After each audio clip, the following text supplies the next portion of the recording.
Hello everybody, welcome to our channel 1-2-Step. In today's video, I'll be showing you how to change your TikTok password. If you want to learn more on that, please do watch this video till the end. If you're new to our channel, subscribe to our channel 1-2-Step for more how-to video tutorials like this one.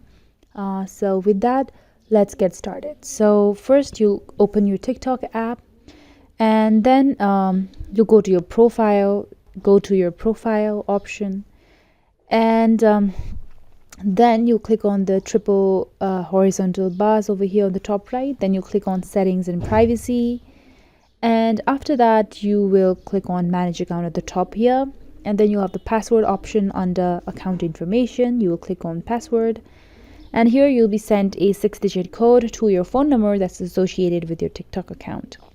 So now you will receive a 6-digit code which you will enter into your TikTok into